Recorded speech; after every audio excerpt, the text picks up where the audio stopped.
Gracias, don Carlos. Estaba, cuando estaban cantando el canto Sembraré, yo cambié la letra del coro. A ver, cántalo conmigo. Sembraré, mientras viva simiente de amor, segaré, pero, al salir de la casa de Dios. No se siembra aquí, se siembra allá afuera. Amén, ganando almas.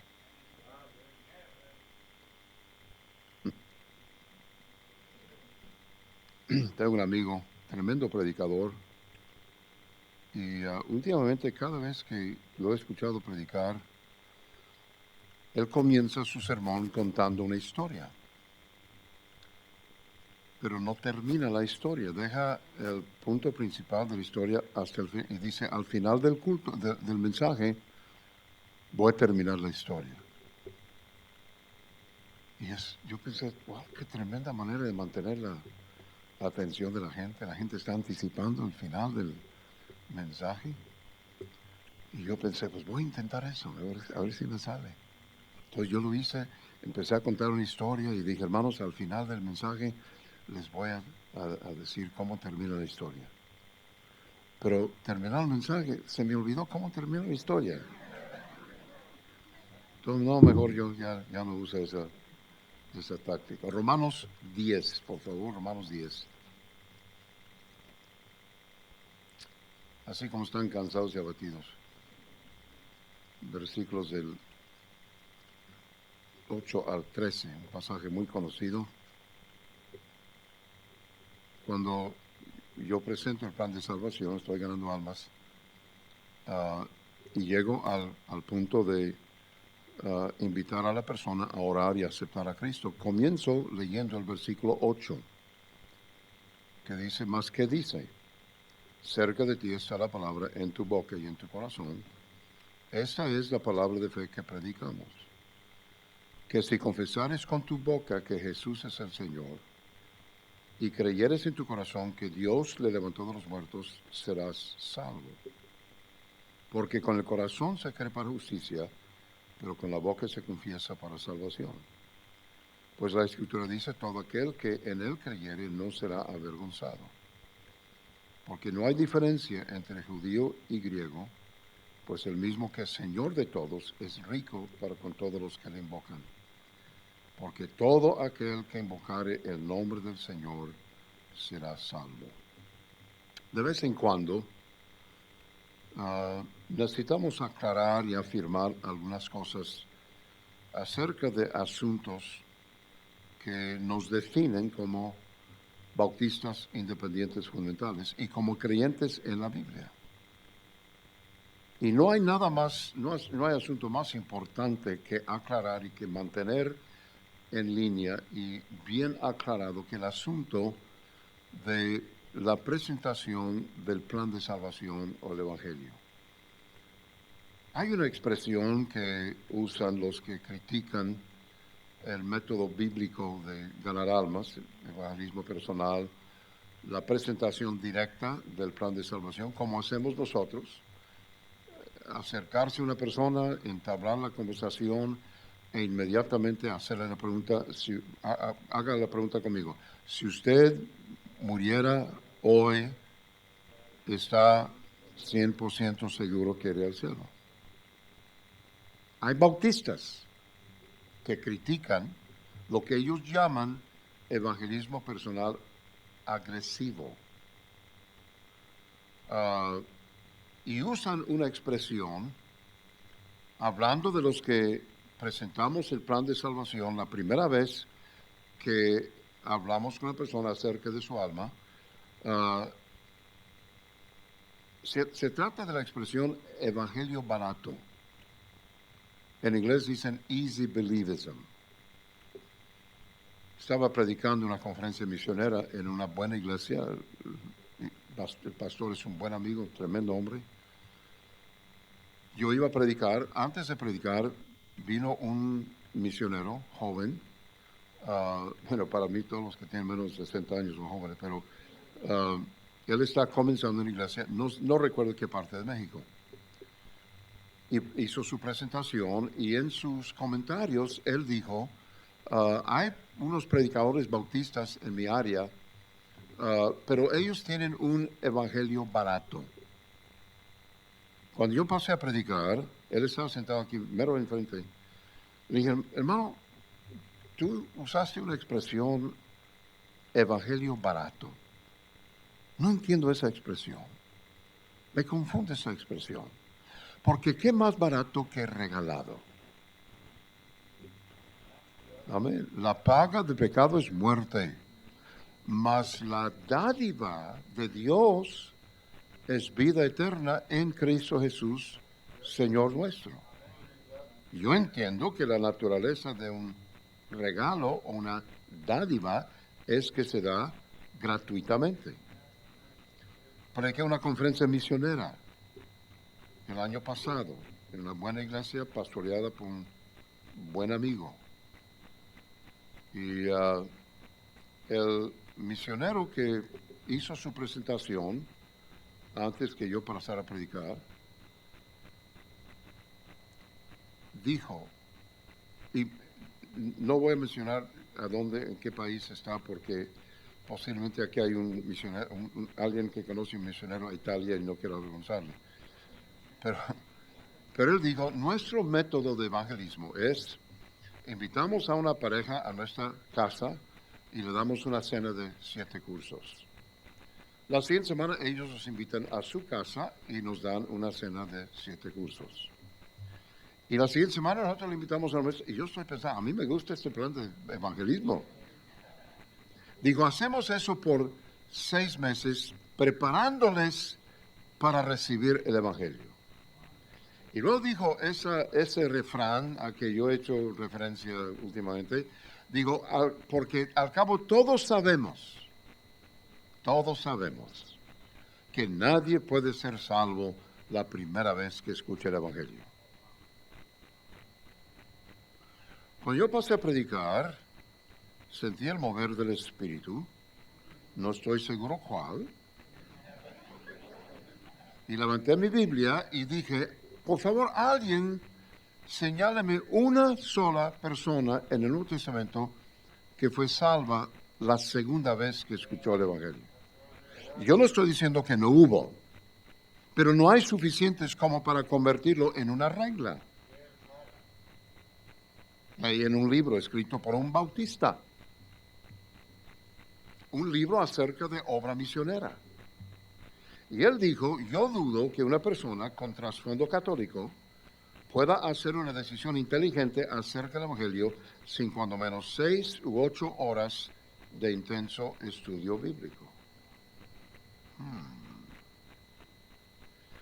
Yo hice una pequeña encuesta en mi iglesia, la voy a hacer ahora.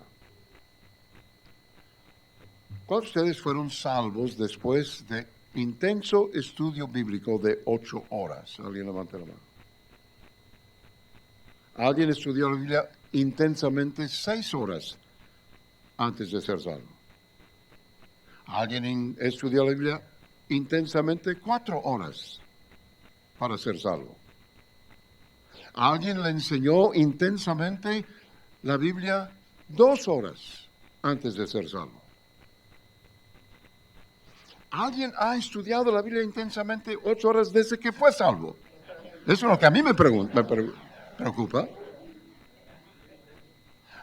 Alguien aquí estudió la Biblia intensamente 1 hora para ser salvo. ¿Cuántos de ustedes fueron salvos después de una presentación del plan de salvación que duró menos de 1 hora? Levante la mano. Ustedes no son salvos. Wow. Es posible que los que usan ese término, evangelio barato, easy believism, lo hacen porque no entienden la naturaleza básica del evangelio. Pablo dice que él no se avergüenza del evangelio porque es poder de Dios para salvación al judío Primero, ¿tú has intentado ganar a un judío a Cristo? Pablo dice que es poder de Dios para salvar a un judío y también al gringo, al griego. Es alarmante que esa gente no entienda la naturaleza poderosa del Evangelio. Porque si no entienden la naturaleza del mensaje del Evangelio, ¿qué Evangelio están predicando? Hermano, estoy hablando de bautistas independientes. Fundamentales, quién sabe. No estoy hablando de liberales, no estoy hablando de neoevangélicos, no estoy hablando de carismáticos, estoy hablando de nuestros hermanos bautistas independientes. Supongo que los que usan ese término, evangelio barato, creen que una presentación del plan de salvación que hace que sea demasiado fácil que el pecador reciba a Cristo disminuye la genuinidad de su decisión, que tiene que ser un poco difícil. Una pregunta. ¿Qué tan difícil tiene que ser que un pecador sea salvo para que su decisión sea genuina? Jesús mismo usó unas figuras para ilustrar lo fácil que es que un pecador se le acerque a él y sea salvo. En Juan capítulo 4, Cristo dijo, venid a mí. Ven.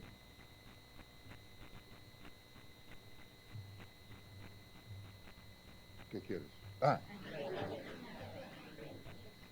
¿Qué tiene eso de difícil? Gracias. En Juan 4, comparó la salvación con beber agua. Una pregunta. ¿Cuántas horas de estudio intenso fue necesario para que tú aprendieras a beber?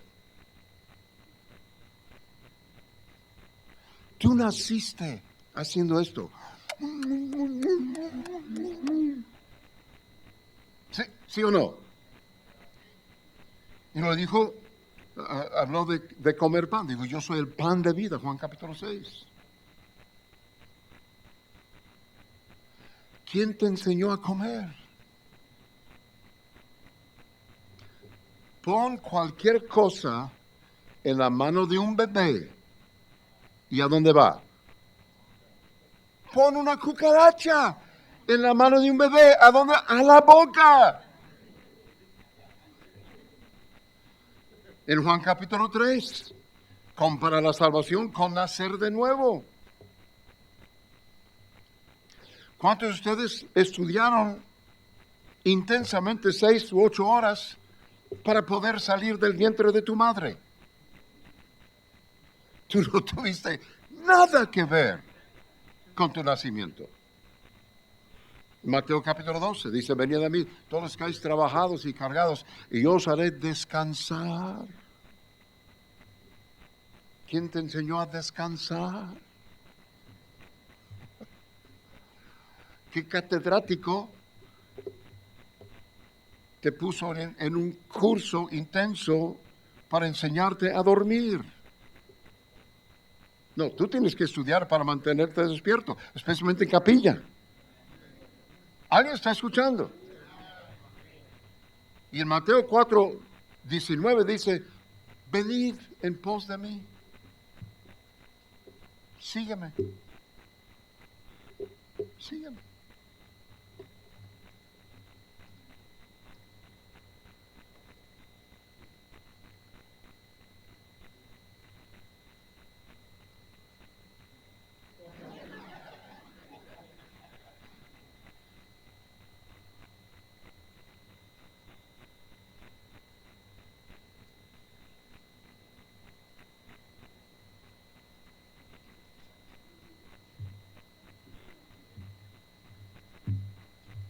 ¿Y eso qué tiene difícil?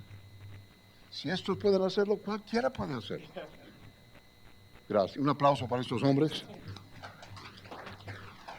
Y que conste que ningún animal fue lastimado en la producción de esa ilustración. ¿qué tan difícil es cualquiera de esas cosas? A la pregunta que aparece una sola vez en la Biblia, ¿qué debo hacer para ser salvo? Pablo simplemente dijo, cree. Cree en el Señor Jesucristo y serás salvo tú y tu casa. Romanos 10:13, porque todo aquel que invocare el nombre del Señor será salvo. 1 Juan 5, el que tiene al Hijo tiene la vida. Los que predican que hay que evitar hacer ser salvo, que sea demasiado fácil, deben nombrar sus iglesias, Iglesia Bautista Puerta Cerrada. Habrá más gente en el infierno porque alguien complicó el plan de salvación que porque alguien lo hizo demasiado sencillo. Hay 4 verdades básicas que una persona tiene que aceptar para ser salvo. Y usted sabe cuáles son. Primero, su problema, el pecado, por cuanto todos pecaron y están destituidos de la gloria de Dios. El resultado es muerte, la paga del pecado es muerte. La provisión, la muerte de Jesús por nuestros pecados, la dádiva de Dios es vida eterna en Cristo Jesús, Señor nuestro. Romanos 5:8, mas Dios muestra su amor para con nosotros en que Cristo, en que siendo aún pecadores, Cristo murió por nosotros. Y luego la respuesta personal, creer, pedir y recibir, porque todo aquel que invocar el nombre del Señor será salvo. Ahora, este es un breve bosquejo. Varias verdades tienen que ser aclaradas y el pecador tiene que aceptar esas verdades para ser salvo. Tiene que creer que Jesús es Dios en carne. Tiene que creer que Jesús murió y resucitó. Es muy importante que nosotros entendamos y que la persona entienda que repetir una oración no salva. Pero yo no sé de ningún verdadero bautista, ganador de almas, que cree que la repetición de una oración salva. Es fe en Jesucristo la que salva. No hay debate en eso. Nadie está pretendiendo que la repetición seca, fría, de una oración, de unas palabras, salva a una persona. Lo que hacen esas palabras es expresar el deseo que esa persona tiene en su corazón de aceptar a Cristo como su Salvador. La persona tiene que entender que no es añadir fe en Jesús a su religión, que es Cristo y solo Cristo. No es Cristo más las buenas obras, no es Cristo más la religión, no es Cristo más el bautismo, no es Cristo más María, es solo Cristo. Hay un solo Dios, un solo mediador entre Dios y los hombres, Jesucristo hombre. Me da la impresión, y es una impresión nada más, no tengo derecho de juzgar a nadie. Me divierte, pero no tengo derecho a hacerlo. Que tal vez los que usan esa expresión, evangelio barato, piensan que los ganadores de almas, nada más decimos 1, 2, 3, repita conmigo. Y suena más bonito en inglés, porque es rima. 1, 2, 3, repeat after me. Yo personalmente nunca he hecho eso y yo no conozco a un solo ganador de almas consciente que hace eso. Tal vez algunos hermanos con buenas intenciones dan una impresión o dan una presentación incompleta del plan de salvación y suponen que la persona es salva. No estoy juzgando a nadie, no estoy juzgando la manera en que cualquiera presenta el Evangelio. Simplemente estoy diciendo que no desecho a alguien que hace una sencilla presentación del plan de salvación simplemente porque alguien más da una impresión incompleta. Eso no es justo. Estaba en el estado de Washington, cuando el hermano Juan Vallejo, que ahora está en Brasil, estaba pastoreando ahí, en el estado de Washington. Un día en la tarde salimos a ganar almas. El hermano Juan pidió que me acompañara un joven de unos 20 años, muchacho alto, flaco, se llama Mario. Tenía como 6 meses ganando almas. Y hermano Juan me dijo, pastor, quiero que Mario vaya con usted porque yo quiero que él aprenda del experto. Pues claro, qué sabio el hermano Juan. Entonces, Mario fue conmigo. Es mexicano, americano, más americano que mexicano. Hablaba español, pero muy mocho. Entonces llegamos a la primera casa. Toqué la puerta, salió una señora de 80 años. Estaba haciendo frío. Nos invitó a pasar. Pasamos, nos dio café y pan. Muy amable. Entonces le di el plan de salvación. Y cuando estoy dándole ese plan de salvación, estoy pensando, esta es la mejor presentación del plan de salvación que yo jamás he hecho o que jamás he escuchado. Yo he ganado con hermano Fernández, hermano Salazar, hermano Orlando Garlic, hermano Córdoba. Nunca escuché a ninguno de ellos hacer una presentación tan esmera, tan perfecta, tan detallada. Y estoy pensando, qué bueno que este muchacho pudo estar aquí para escuchar esto, para tener esta experiencia inigualable. Ojalá se hubiera grabado esto para la posteridad, para usar esta presentación en conferencias posteriores para enseñar a los pecadores de almas cómo se hace. Terminé la presentación, le dije, señora, le dije por nombre, ¿está usted dispuesta a recibir a Cristo como su Salvador personal? Y ella dijo, no. ¿No? ¿Por qué no? No, pues es que yo creo que yo nunca he hecho nada malo, nunca he hecho algo suficiente malo como para merecer ir al infierno. Yo hice lo que siempre hago, hice 3 intentos, 2 intentos más. Después del tercer intento, si la persona sigue insistiendo en que no, le digo, lea el folletito y que Dios le bendiga. Y nos vinimos. ¡Qué desperdicio! Siguiente casa. Tocamos la puerta. Ahora le toca a Mario. Ojalá este muchacho aprendiera algo de lo que acabo de escuchar. Se abre la puerta y se percibe el aroma de una cocina mexicana. Oh, tiene delantal, está preparando la cena. Y este muchacho no dice, yo soy fulano, él es mangano, venimos a la iglesia y queremos hacer, y nomás dijo, te puedo hacer una pregunta, así, en seco. ¿Te puedo hacer una pregunta? Sí. Si tú mueres hoy, ¿vas a ir al cielo o infierno? No sabes. No sé. ¿Quieres que te diga cómo puedes ir al cielo? Sí. Y en eso llega una señora joven atrás de, no sé si era su nuera, su hija, con 3 niños, y le dijo a la otra muchacha, dijo, ¿tú quieres saber cómo ir al cielo cuando mueras? Sí. ¿Ustedes quieren saber cómo ir al cielo cuando? Sí. Dio la presentación de salvación más pobre que jamás he escuchado. Yo estoy pensando, ay Señor, dame oportunidad para interrumpirle, gritarle la palabra a este muchacho, le está regando. 5 personas aceptaron a Cristo. Fueron a la iglesia esa noche, hicieron su profesión de fe. El experto, 0. El indocto, 5. ¿Sabe por qué? Porque el poder para salvar no está en la presentación, está en el Evangelio. Debemos hacer todo lo que podamos para hacer que la persona entienda lo que necesita entender para que sea salva.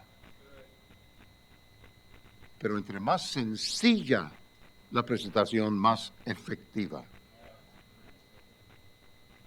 Lo que yo he observado es que parece que los que critican lo que ellos llaman evangelismo agresivo, y como digo, esto es solo una impresión, no tengo derecho a juzgar motivos, pero me da la impresión de que lo hacen porque ellos tienen tan poco resultado evangelístico que tienen que justificar su falta de resultados, suponiendo que los que reportan resultados impresionantes están haciendo algo incompleto.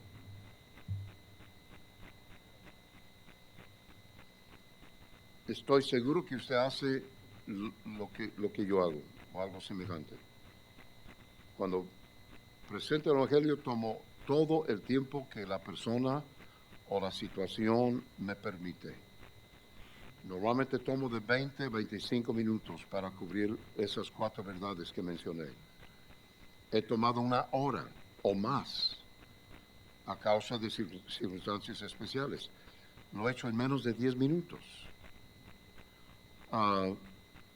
Comparo una breve presentación del plan de salvación a un médico que llega en la carretera a un accidente. Si la persona no puede respirar, el doctor usa cualquier medio que está a su disposición para abrirle la tráquea a la persona para salvarle su vida. Usa algo como esto. Estoy armado, a propósito, nomás para que sepas. O un lapicero, para que si me está entendiendo. Ahora, él prefiere estar en un quirófano estéril, rodeado de personal experto, para poder hacer tal cirugía, pero si la vida de la persona depende de una medida inmediata, la usará.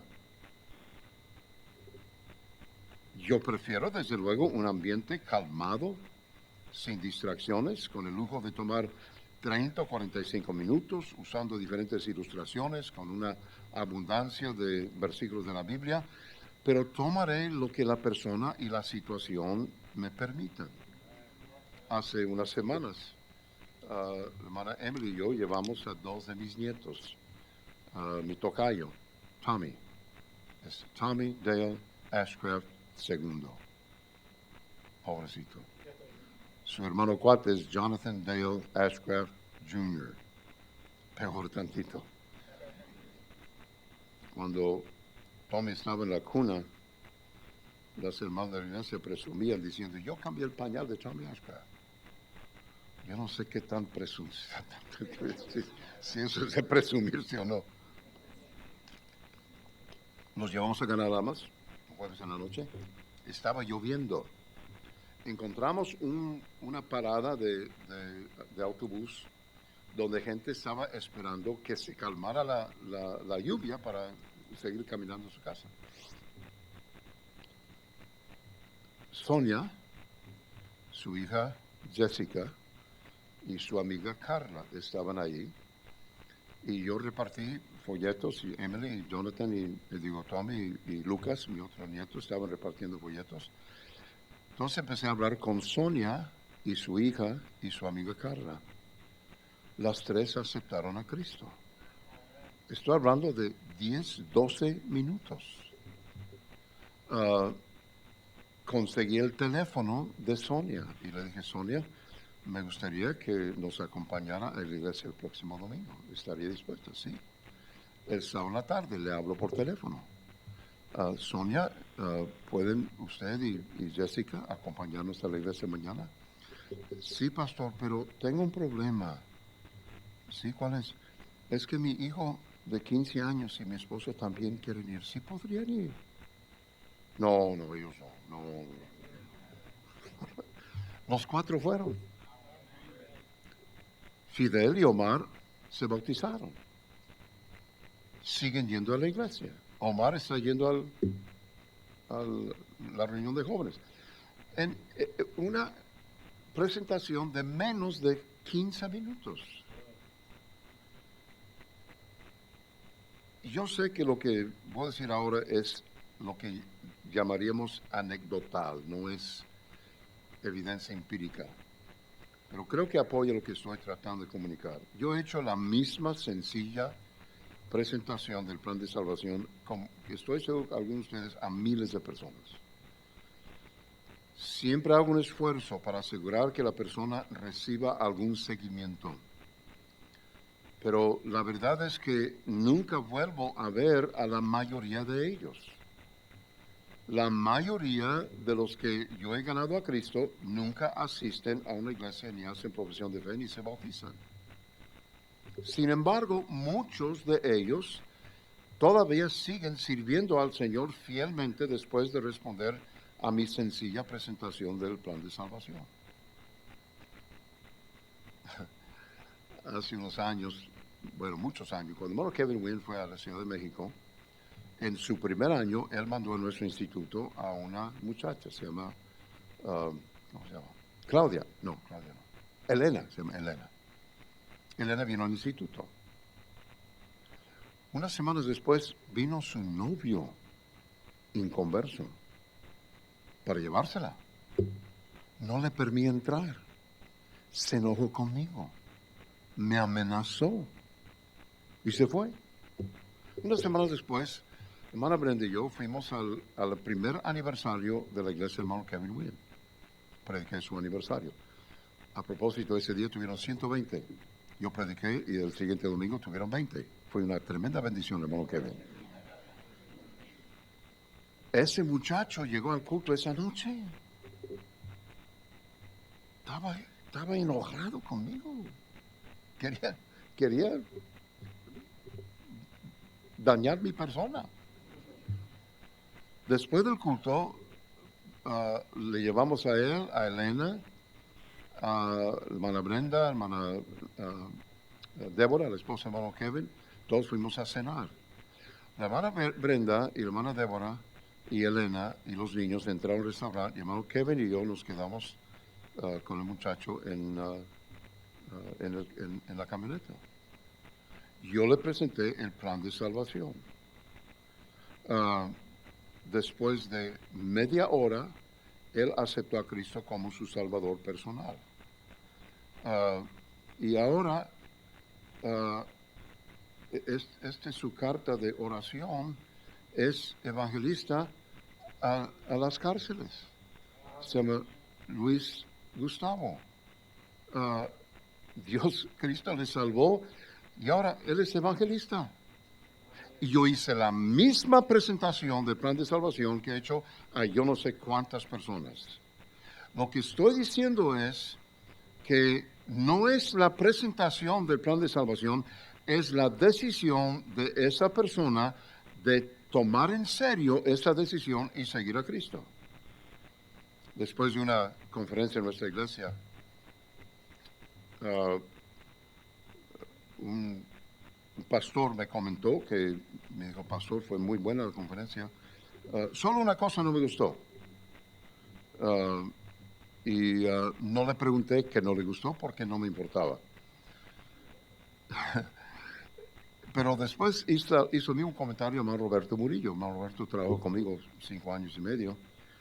Y lo que no le gustó es que nosotros hacemos que la persona repita oración. Él dice, yo prefiero que la persona ore sola. Y cuando le dijo eso al hermano Roberto dijo, pues pastor, yo también prefiero que la persona ore sola, pero la mayoría de la gente no sabe orar. Y luego hermano Roberto dijo, yo así fui salvo. Un grupo de muchachas me encontró en la calle, en East Chicago, y me presentó el plan de salvación, y ellos me ayudaron con la oración, y así fui salvo. Y este querido hermano dijo, pues yo también así fui salvo, pero yo prefiero que la persona... Él fue salvo, repitió la oración, pero él no quería que la persona, él quiere que la persona ore sola. Es lo que hacían los fariseos, exigían que otros hacían lo que ellos mismos no hacían. El que critique, o el que critica al que pide que la persona repita una oración, tendría problemas con Jesús, porque en Lucas 11 el Señor dijo, cuando oréis, decid. Nos dijo exactamente qué decir cuando oramos.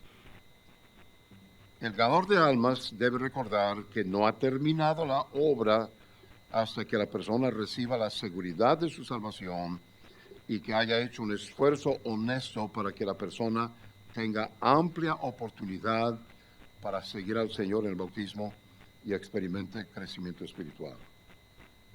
Ganarlos y dejarlos no es bíblico y no es justo. Pero así como no podemos obligar a una persona a orar y a aceptar a Cristo, tampoco podemos forzarle a crecer en la gracia.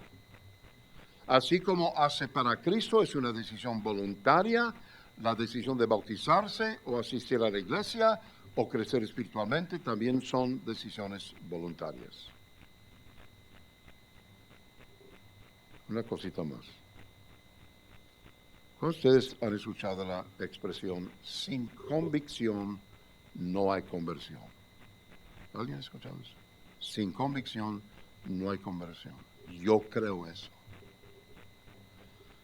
Pero la mayoría de las veces la persona que dice eso añade lo siguiente.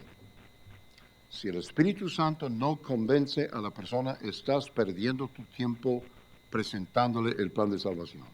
Estás echando perlas delante de los cerdos. Le vas a hacer 2 veces hijo del infierno. Cuando yo escuché eso, yo pensé, wow, qué difícil. Yo no quiero hacer que alguien vaya al infierno 2 veces. A propósito, Cristo dijo eso, pero no lo dijo a ganadores de almas, lo dijo a judaizantes. Dijo, vosotros movéis mar y tierra para ser un prosélito. Cristo no estaba hablando de ganar almas, estaba hablando de proselitar. Entonces yo pensé, wow, ¿cómo puedo discernir si alguien está bajo convicción o no? Yo no confiaba en mi capacidad de discernir si alguien estaba o no bajo la convicción. ¿Cómo sé que una persona está siendo convencida por el Espíritu Santo? Y si le doy el plan de salvación y el Espíritu Santo no le convence, ¿qué le va a suceder? Y un día estaba leyendo mi Biblia y encontré en Juan 16:8, cuando Jesús prometió la venida del Espíritu Santo, Él dijo, y Él convencerá ¿a quién? Convencerá al mundo. ¿De qué? De pecado, de justicia y de juicio. Wow. Hice una pequeña investigación y descubrí que esa palabra mundo es la misma palabra mundo que aparece en Juan 3:16, que dice, porque de tal manera amó Dios al mundo. Una pregunta, ¿hay alguien en el mundo a quien Dios no ama? ¿Sí o no? ¿Hay alguien en el mundo que no es el objeto del amor de Dios?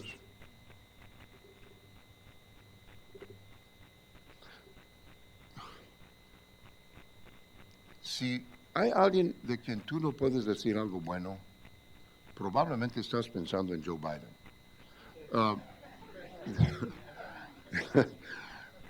Dios ama a cada persona en el mundo. Ahora, si Dios ama a cada persona en el mundo, Juan 16:8 dice que el Espíritu Santo vendrá y convencerá al mundo. Eso significa que exactamente como cada persona en el mundo es objeto del amor de Dios, cada persona en el mundo está siendo convencida de su pecado por el Espíritu Santo. La diferencia entre un pecador y otro no es que uno está siendo convencido y el otro no. La única diferencia es que uno responde a la convicción y el otro rehúsa. Pero ese pecador está bajo la misma condición que él. Ahora, ¿cómo se va a responder a la convicción del Espíritu Santo? Si responde al Evangelio, está respondiendo a la convicción del Espíritu Santo. Dios le da libre voluntad para responder o no responder. Pero Dios no me da a mí libre voluntad para decidir si le presento el Evangelio o no le presento.